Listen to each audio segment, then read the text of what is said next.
You know how sometimes you say something without thinking, and it changes everything? I'm Evelyn Scott, and I'm about to tell you how one thoughtless comment at a dinner party destroyed the best thing that ever happened to me.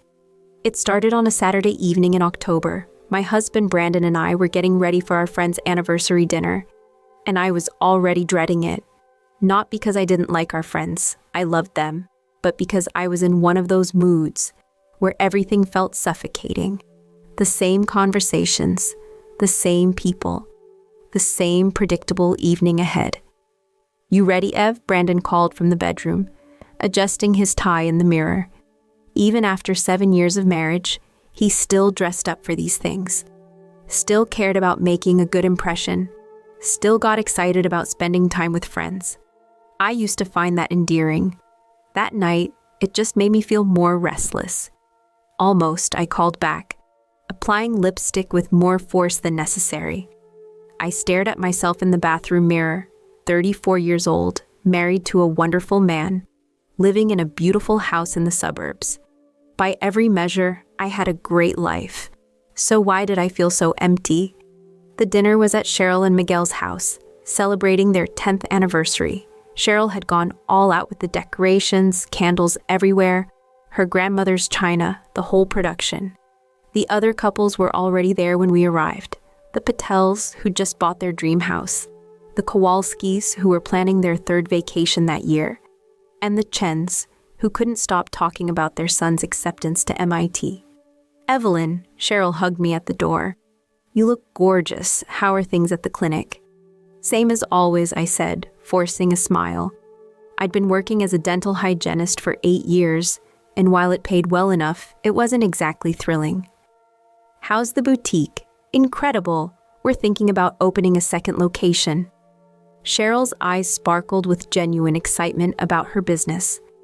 As we settled around the dining table, the conversation flowed in familiar patterns. The Patels shared stories about their house renovations. The Kowalskis showed photos from their recent trip to Italy. The Chens discussed their son's college plans. Brandon talked enthusiastically about the community garden project he'd started organizing. I found myself growing more irritated with every story. Everyone seemed so content, so fulfilled by their ordinary lives. When had I become the only one who felt like she was slowly suffocating in suburban mediocrity?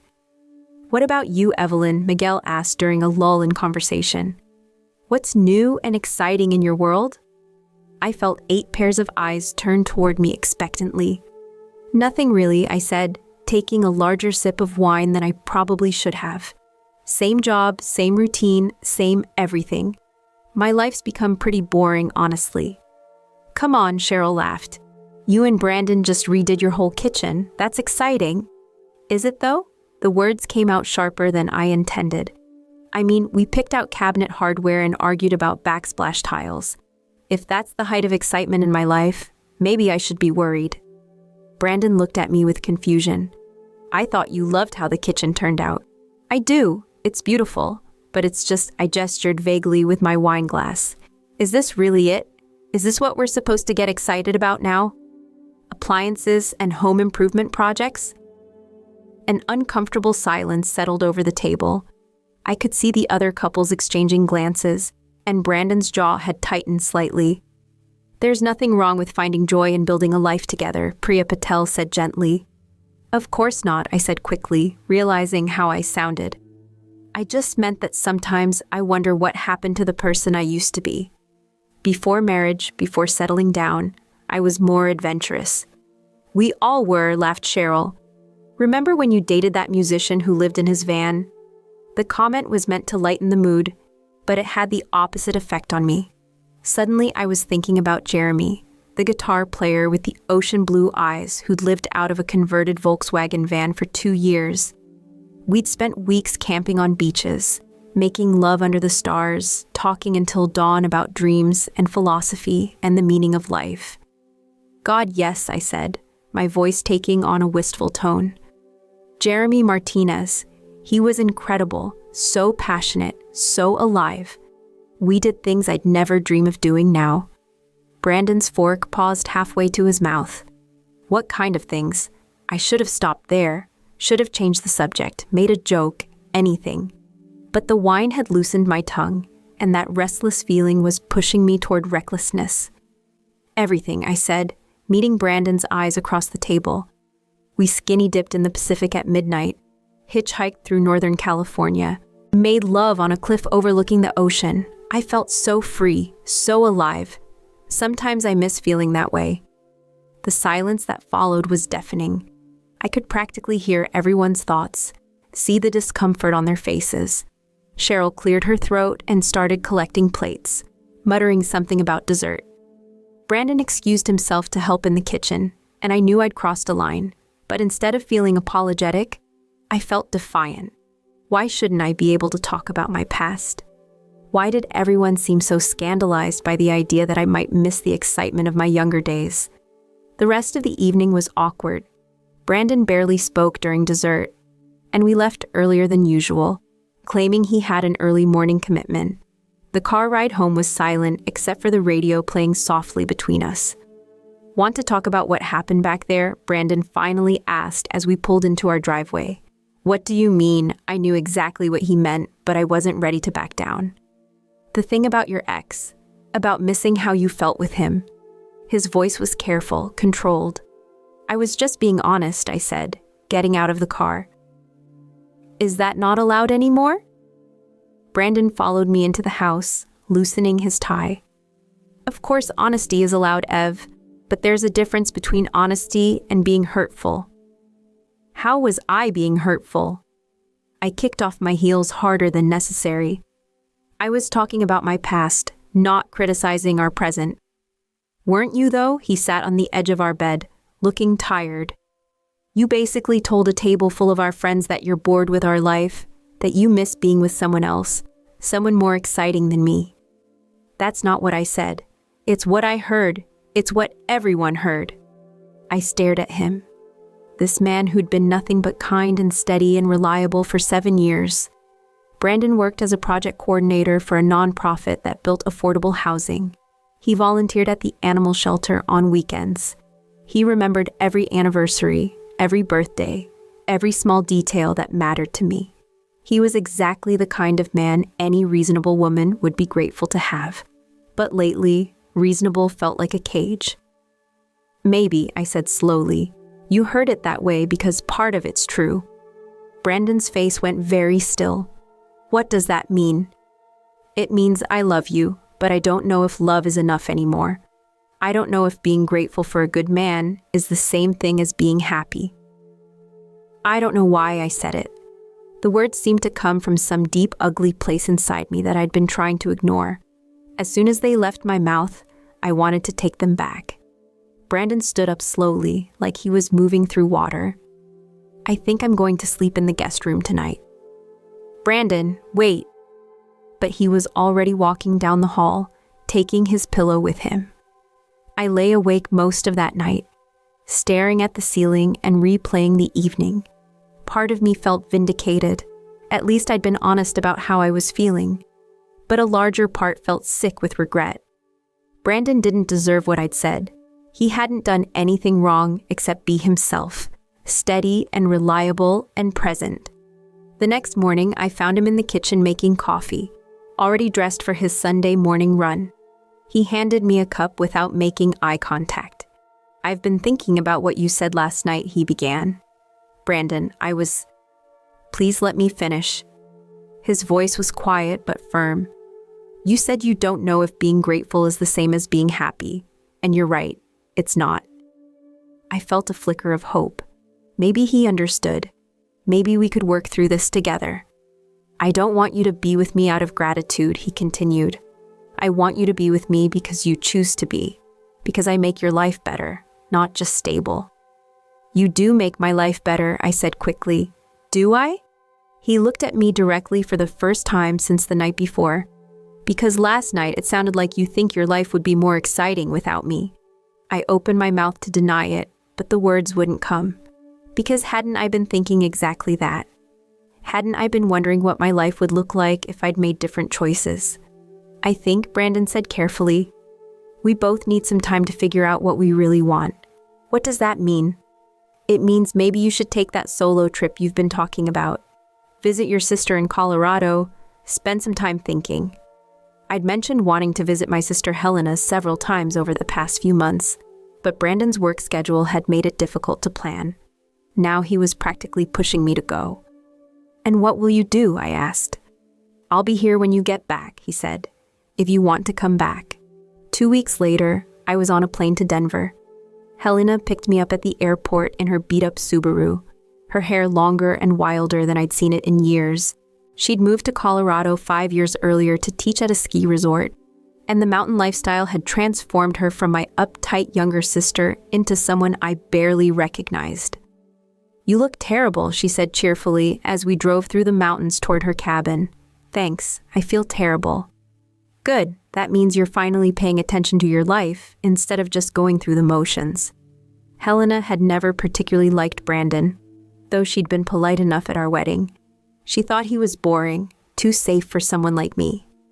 I'd always defended him, but now I wondered if she'd seen something I'd missed. Her cabin was small but beautiful, perched on the side of a mountain with views that took my breath away. That first night, we sat on her deck with a bottle of wine and watched the sun set behind the peaks. "So tell me what happened," she said. I told her everything, the dinner party, the fight, Brandon's suggestion that I take this trip. Helena listened without judgment, occasionally asking clarifying questions. "Do you love him?" she asked when I finished. "Of course I do." "That's not what I asked. Do you love him, or do you love the idea of him? Do you love who he is, or do you love how safe he makes you feel?" I stared out at the mountains, trying to find an honest answer. "I don't know anymore." "When's the last time you felt excited about something? Really excited the way you felt when you were with Jeremy?" The question hit harder than I expected. When had I last felt that rush of anticipation, that sense of possibility? I couldn't remember. "Maybe that's your answer," Helena said gently. I spent 2 weeks in Colorado, hiking during the day and thinking at night. Helena introduced me to her friends, artists and ski instructors, and people who'd chosen unconventional paths. They were passionate about their lives in a way I envied.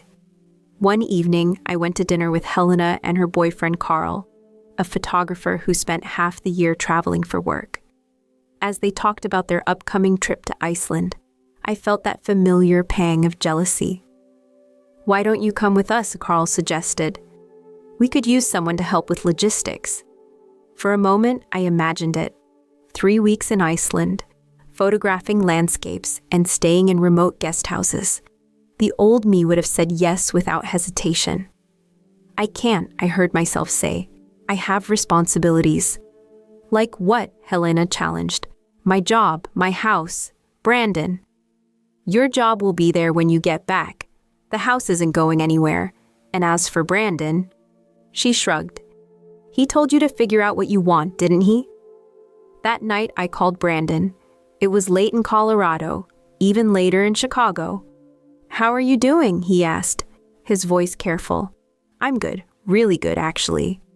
I told him about the hiking, about Helena's friends, about the invitation to Iceland. "That sounds amazing," he said, and I could hear him trying to mean it. "Carl and Helena want me to go with them. It would be 3 weeks, maybe a month," a long pause. "What do you want to do?" "I want to go," I admitted, "but I feel guilty about it." "Don't feel guilty on my account," Brandon said quietly. "If it's something you need to do, then do it." What if I started, then stopped? What if what? What if I go and realize I don't want the life we've built together? Another pause, longer this time. Then at least we'll both know. I should have heard the resignation in his voice, should have realized that Brandon was already preparing himself for the possibility that our marriage was over. But I was too caught up in my own excitement to pay attention. "I love you," I said, because it felt like something I should say. "I love you too, Ev. Be safe." I booked my ticket to Iceland the next morning. The trip was everything I'd hoped it would be. We spent our days photographing waterfalls and glaciers, our evenings in tiny bars talking to locals and other travelers. I felt more alive than I had in years, more like the person I used to be before marriage and mortgages and dental hygiene appointments. I posted photos constantly on social media, stunning landscapes, candid shots of Helena and Carl, pictures of myself looking windswept and free. I barely thought about Brandon except when he liked or commented on my posts. Quiet little acknowledgments that he was watching my adventure from our kitchen table back home. It was in Reykjavik on our last night that I met Stefan. He was Norwegian in Iceland for a geology conference, with pale eyes and an easy smile. We struck up a conversation at a bar, and I found myself telling him about my life, my marriage, my growing sense that I'd settled for safety instead of passion. Life is short, he said in his accented English. Too short to spend it wondering what if. When he invited me back to his hotel, I said yes. I told myself it was just one night, just a chance to feel desired and exciting again. But as I lay in Stefan's arms afterward, I felt something I hadn't experienced in years, the thrill of being someone new, someone who made impulsive choices and lived in the moment. We exchanged numbers before I left for the airport, and he texted me during my layover in London. By the time I landed in Chicago, we'd been messaging for hours about everything from philosophy to favorite books. Brandon was waiting for me at baggage claim, holding a small welcome home sign like he always did when I traveled. He looked older somehow, more tired than when I'd left 6 weeks earlier. How was it? He asked as we walked to the car. Incredible, I said, and launched into stories about the landscapes and the people and the sense of freedom I'd felt. I didn't mention Stefan, but I couldn't shake the memory of how alive I'd felt with him. Over the next few weeks, I tried to settle back into my routine, but everything felt different. Work was more tedious than ever. Our house felt small and confining. Even Brandon seemed duller, more predictable. I kept in touch with Stefan, telling myself it was just friendship. We talked about books and travel and philosophy, the same deep conversations I used to have with Jeremy years ago. Stefan was planning a research trip to Alaska, and he kept joking that I should meet him there. You should go, Helena said when I called to complain about feeling restless again. I can't just run off to Alaska with some guy I barely know. Why not? What's stopping you? My marriage, for starters. Is it really, though? Or is your marriage just an excuse to stay safe? The question haunted me. Was Brandon an anchor keeping me grounded, or a chain keeping me trapped? I started picking fights with him over stupid things. His choice of restaurant, his TV shows, the way he folded laundry. I was looking for reasons to be dissatisfied, justification for the growing distance I felt. What's going on with you lately? He asked one evening after I'd snapped at him for loading the dishwasher wrong. Nothing's going on. I just think there are better ways to organize dishes. This isn't about dishes, Ev. You've been different since you got back from Colorado. Angry about everything. Maybe I'm not angry, I said. Maybe I'm just awake for the first time in years. Brandon sat down at the kitchen table, looking defeated. What does that mean? It means maybe Helena was right. Maybe I settled for safe instead of going after what I really wanted. And what do you really want? I thought about Stefan's invitation to Alaska, about the way my heart raced when I imagined saying yes. I want to feel excited about my life again. I want to take risks and have adventures and feel passionate about something. You can do all of that, Brandon said quietly. We can do it together. Can we, though? When's the last time you suggested we do something spontaneous? When's the last time we talked about dreams instead of budgets and home repairs? We talked about taking that trip to New Zealand. Next year, maybe. If we save enough money and can get the time off work. I was getting worked up now, feeding off my own frustration. Everything is always next year with you, Brandon. Always the responsible choice, the safe choice. And what's wrong with being responsible? Nothing, if that's enough for you. But it's not enough for me anymore. The words hung between us like a challenge. Brandon was quiet for a long time. So what are you saying? He finally asked. I thought about Stefan waiting for an answer about Alaska, about Helena's friends with their unconventional lives, about the person I used to be before I chose security over adventure. I'm saying maybe we want different things now, Brandon nodded slowly, like he'd been expecting this conversation. I see. Do you? I felt a strange mix of relief and regret. Because I don't think you understand how trapped I feel. I understand that you're unhappy, he said. I've been watching you be unhappy for months, trying to figure out how to fix it. You can't fix it, Brandon. That's the problem. You're not the problem, but you're not the solution either. We separated 3 weeks later. I moved into a furnished apartment downtown, closer to the airport for the trip to Alaska I'd finally decided to take. Brandon kept the house, kept our life, kept everything we'd built together that now felt like someone else's dream. The Alaska trip was everything I'd hoped. Rugged landscapes, research stations in the middle of nowhere, long nights talking with Stefan under the midnight sun. But something felt different than it had in Iceland. The thrill wasn't quite as intense, the sense of freedom not quite as intoxicating. Maybe it was because this time I wasn't sneaking around, wasn't choosing adventure over stability. I'd chosen adventure, period. I'd left stability behind, and somehow that made it feel less like rebellion and more like, what? Just life. Stefan was wonderful, intelligent, passionate about his work, eager to share new experiences. But after 2 weeks together, I found myself thinking about home. Not about Brandon specifically, but about having a home at all, about belonging somewhere with someone who knew all my moods and quirks and loved me anyway. You seem distracted, Stefan observed one evening as we watched the sunset from our tent. Just thinking. About your husband. I told him about the separation, about my decision to choose adventure over safety. Former husband. We filed for divorce before I came here. Stefan nodded, but he was watching me with those pale, perceptive eyes. Do you regret it? No, I said automatically, then stopped. Did I regret it? I don't know.